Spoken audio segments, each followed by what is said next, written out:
We are all products of our culture, unconsciously or consciously.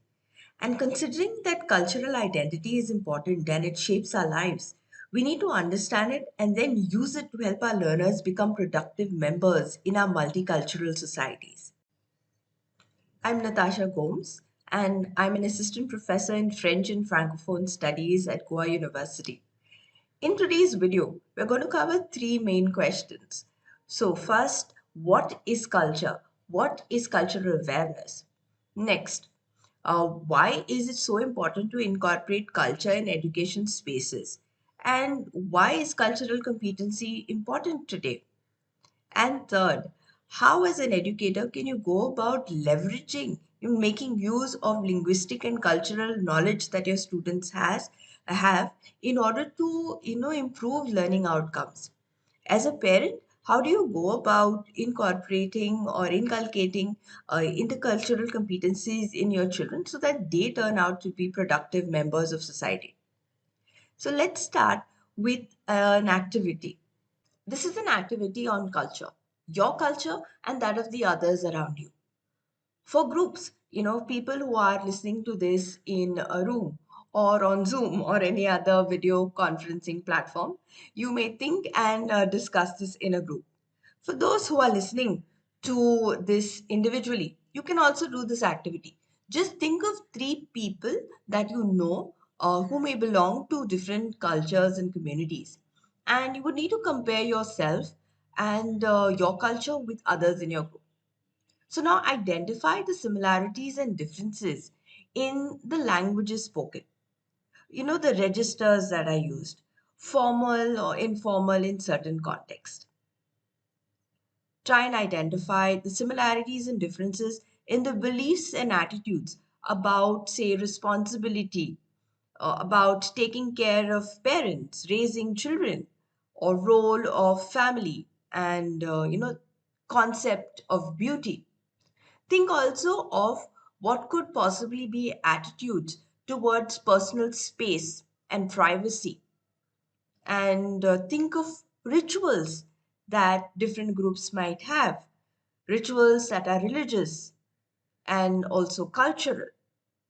You may pause here, take the time to jot down and discuss these similarities and differences, and once you're done, you may resume this video. You would have discussed the range and the degrees of similarity and differences between yourself and the others. So, if you take the languages that are predominantly spoken, you will find a lot of differences here. So, certain people in certain communities would prefer at certain times speaking in a particular language, but with others, another language might be preferred. If you take, for instance, the dressing style, certain places would wear certain clothing. Now, this could depend on a lot of factors like the environment, but also about what the community deems as appropriate clothing. For certain festivals or occasions, traditional wear is preferred. The rituals also during a festival may differ. How my community, for instance, views fasting could be very different from fasting viewed by another community. It could also be fasting that is done at different times of the year or different times of the day or the week. Our beliefs again of how we view ourselves, what beauty is, could have cultural differences. The manner in which we choose to show or hide skin is linked to culture. We might come to realize that culture is something very complex and it involves numerous aspects. Culture comprises of a host of things that are shared by people in a particular community or in a particular group. To help us understand culture, I want you to imagine an iceberg. Okay, imagine this huge iceberg that is in the ocean. So, if you notice, there will be a small part of the iceberg, the tip of the iceberg that juts out beyond the surface of the water. And then you will have this huge mass of ice that is below the surface of water. So, culture is likened or is similar to that of an iceberg. In fact, it was anthropologist Hall that has given this analogy of culture being like an iceberg. And the reason being is there are these two aspects to it. One aspect that is very visible, the aspect that is above the surface of the water, and the other that lies below. It is in a way conscious or unconscious. So, the part of the iceberg that lies above the surface of the water, the part that is visible, deals with what we do, the way we dress, what we eat, what we create. And it could comprise of a lot of things like clothing, appearance, the manner in which we speak, the languages we use, what we consider as grooming, various rituals, the art that we create, the music that we create, literature, and dance. Now, what is below the surface is something that may be imbibed by us very unconsciously. And it refers to the why of culture. So, in the sense that what are our values, what are our attitudes, and our beliefs. So, all of this, if the part that is visible and that is invisible, is very important. It's important for us to understand this so that we know how to leverage it in education spaces. Here is another activity. Think of different ways in which people greet each other and think of different contexts in which they greet each other. You may pause the video here if you need some time to think over it. And once you're done, you can resume this video. You might have thought of multiple ways in which people greet each other. You have the namaste in India, and in Japan, people bow their heads. The moment you want to show more respect for the other person, you would bow your head a little lower than the other person in Japan. The Eskimos have the nose rub, and in some contexts, especially formal contexts, you would just shake your hand. In other places, in other contexts, a hug may be used. And you can only imagine how this knowledge is very useful when one is traveling to a different country, or for that matter, traveling within a country, but a country that is multicultural. And it's important to use different appropriate greetings and greeting customs so that you show respect to someone else's culture and you do not offend them. In certain cultures, also, men and women may not greet each other in the same way. What is comfortable for you may not be what is comfortable for the others. So, physical touch and distance and space is also very cultural. Some people prefer a lot of physical space, while others prefer being closer to the people that they are talking to, closer in the sense like distance wise. In some corporates, when a deal is being closed, they shake their hands, and this is a sign of trust, of course, prior to the pandemic. And in a multicultural world, it is essential that learners know about various cultural ways because we will and our students will, in a way, interact with people from different cultural backgrounds. All of us, in a way, are a product of various cultures. We are shaped by it. You may think of culture like a pair of glasses. We all have our own, and the others around us also have a cultural lens of their own. Now, there are different cultural lens that you may use to see the world. And it is important to get culture in education spaces so that learners may learn about these different cultural lenses and may learn to switch between different lenses as and when required. We do realize that in our classes we have learners from different cultures. Students, even if they may be from one locality, there will still be differences between learners, linguistic as well as cultural. And if we do not cater to these differences, as educators, if we do not cater to these differences, it is possible that they may become barriers to learning. Our learners are, after all, not tabula rasas or not blank sheets. Each of them has their own cultural baggage. And everyone's lived experiences can also enrich learning experiences that we have in our class. We need to realize also that language is linked to culture. So, say for instance, the words and the expressions that we use can convey cultural perspectives. So, we need to be mindful of this, especially in an education setting. It's important to also in class or in an educational context to create an atmosphere of acceptance in class. Uh, we know people are diverse beings, and at the core, all of us need to feel valued and important. We need to feel heard and our perspectives given credence or given importance. So once we acknowledge that different ways of viewing the world exist, we can, in a way, foster curiosity among our learners so that they are motivated to understand more about the others around them, to understand other people's way of living and being. And it is only when we are able to, put ourselves in someone else's shoes, will we be able to empathize with them. And we know that when we're able to empathize, we can create more humane and peaceful societies. I mean, at the end of the day, isn't education, the goal of education to help us become better human beings? So, one of the goals of quality education is to make our learners global citizens. And this can be achieved by helping learners develop also what we call as intercultural competencies. Now, intercultural competencies just refers to the ability to act, react, and respond in culturally appropriate ways in a range of different contexts. And learners need to acquire the knowledge, skills, as well as attitudes to adapt to different kinds of cultural contexts. Considering that culture is important, let's have a look at some of the ways in which you can be mindful of linguistic and cultural differences in your learners. These suggestions that I'm going to make cut across various subjects. And though the examples may be linked to languages, because language is something that we use as an instruction in all of our subjects, but you can also think of how you could incorporate these cultural aspects into your subjects that you teach. So if you see on screen, there are 4 P's.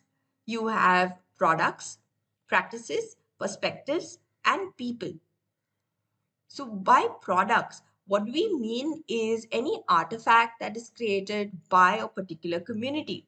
This could be maybe a utensil that is there that is used for a particular event, or you could have also a particular clothing. So all of this comes under products. Practices could be rituals, and also daily practices that are done by people in a particular community. Perspectives, on the other hand, are not something that is visible at plain sight, but it is by analyzing different practices and different ways in which products are used that we can get a better understanding of perspective. And finally, we also have people. There are a lot of people, in a way, famous people that are considered as cultural icons in a particular community.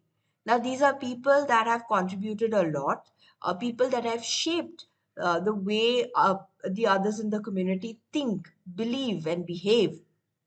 So, these 4 elements can be used in multiple ways in the subjects that we teach. So, let's take an example.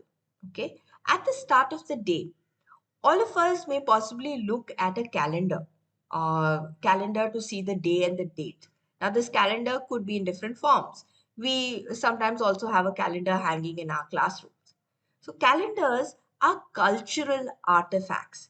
They mark the passage of time, the beliefs, and practices. They could be different calendars around. So, here there's an activity for you. Think of 2 different New Year celebrations that could be held at different times of the year by different communities. You can take a few minutes to think over it, jot down your answers, and when you're done, you can resume this video.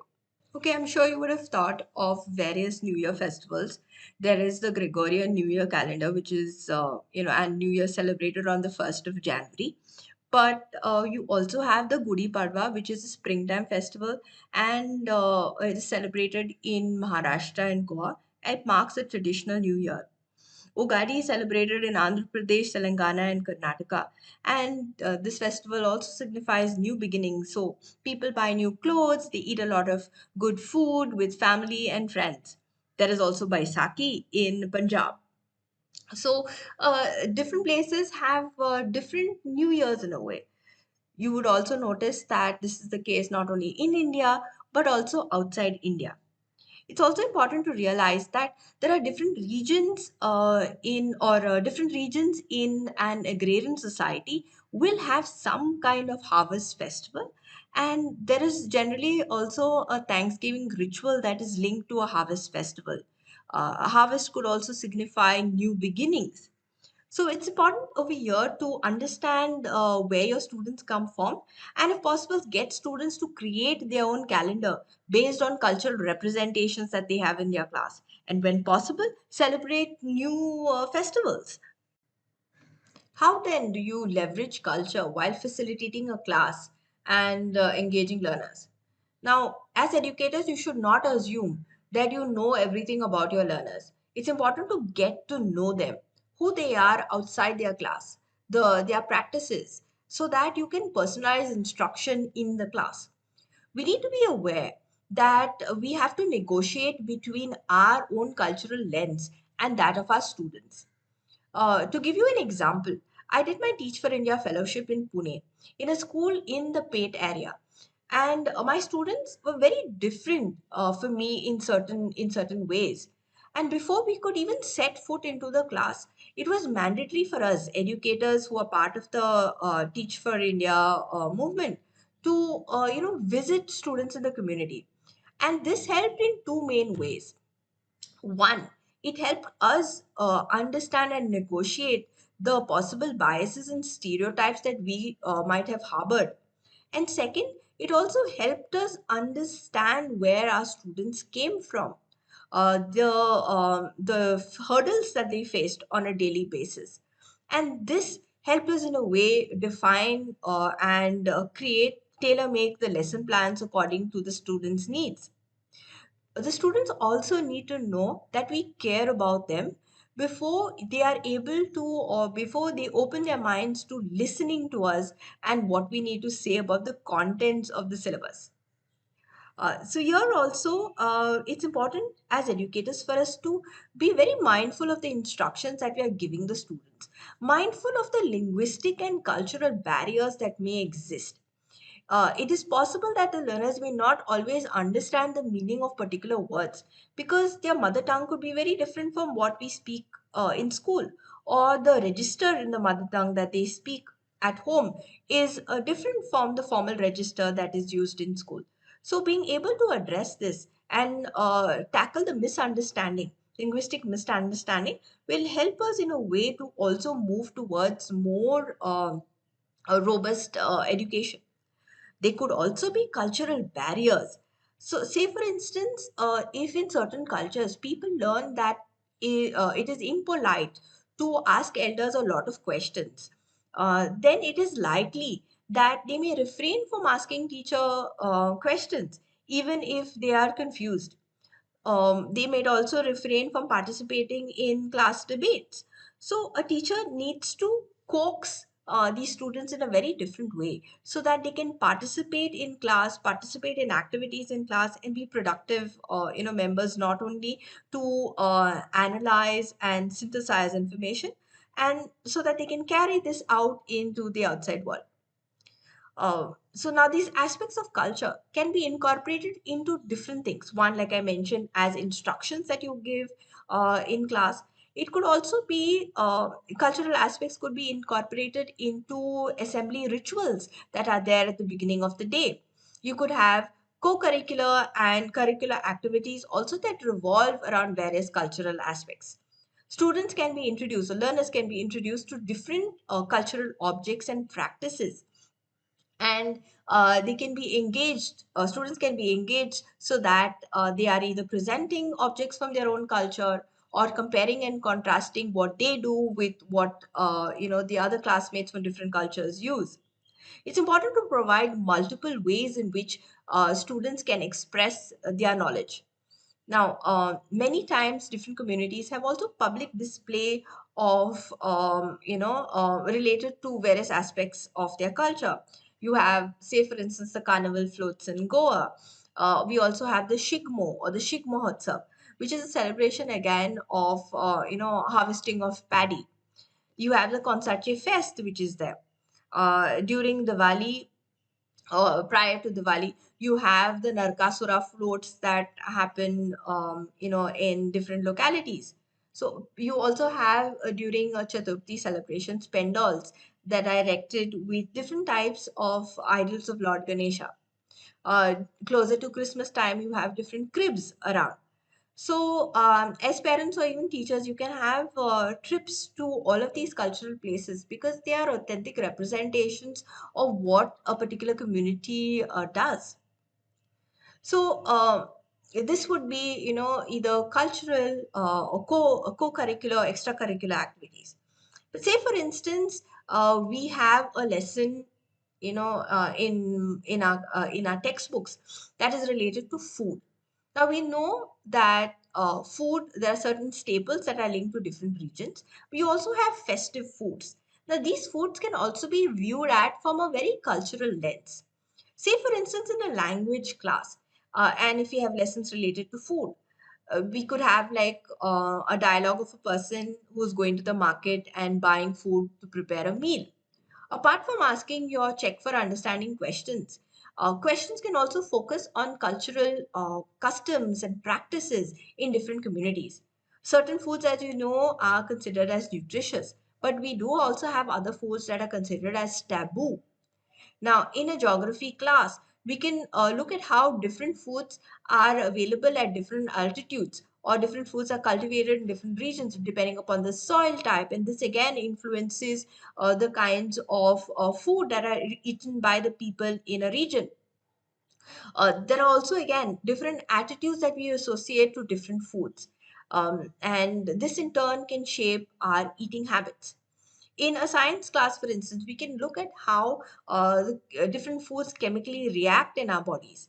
Why is, say, for instance, alcohol considered as taboo, not only in certain communities but in certain places? It's also because of the reaction that it has onto our bodies. So it's important to use all of the subjects that we have in school to tackle and bring around the cultural nuances that exist in society. Food can also be used to be discussed about economy and environmental sustainability. We say, for instance, the origin of food, the impact of globalization, the impact of environment, a food of an environment. Our ancestors also viewed food differently. It's important to remember this and also get it into our classes whenever possible. I do remember when I was in primary, we had this lesson in Konkani about a person who was very hungry, and he found a crab. And while he found the crab, he also realized that the crab was bearing a lot of eggs. And considering what he knew and what he was told, he let the crab live. Let the crab go back into the pond and live. Because it was also important to understand the balance in nature and, how nature plays a very important role in sustaining itself. So, and he found something else to satisfy his hunger. We know in a place like Goa, there is a fishing ban for certain times in the year, and this is done so that nature is given a moment to breathe, to replenish itself. So it's important to get all of this cultural wisdom into our class when we are talking about different kinds of aspects.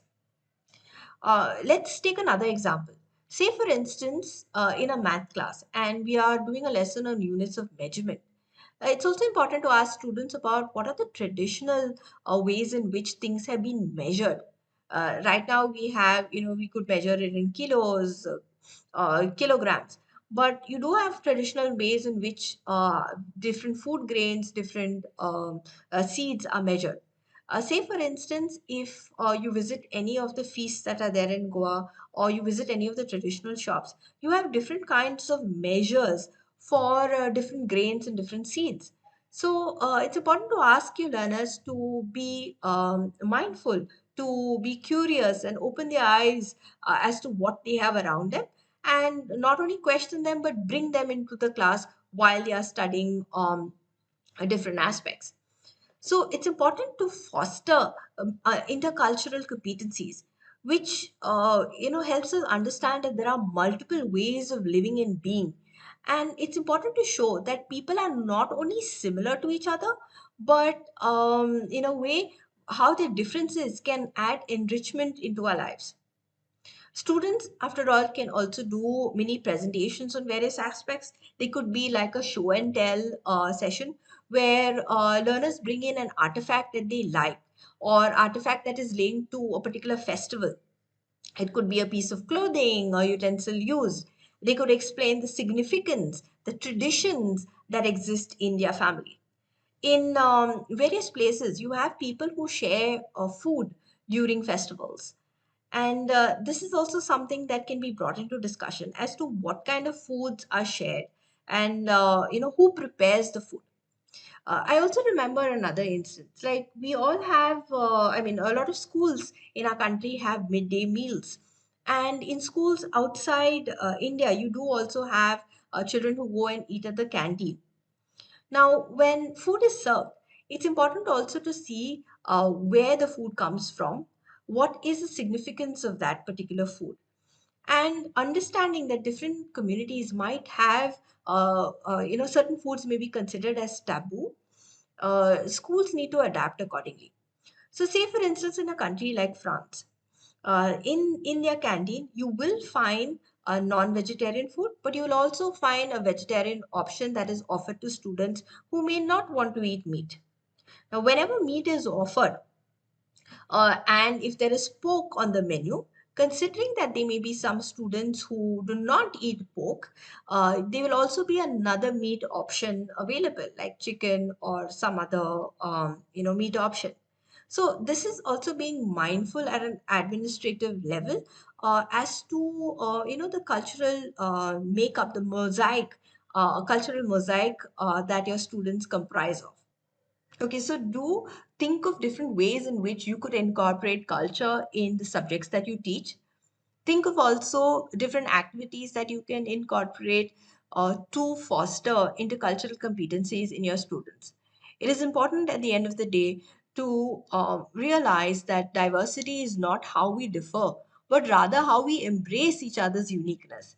There is a richness in the diversity that we have in our class and that we have in our multicultural world.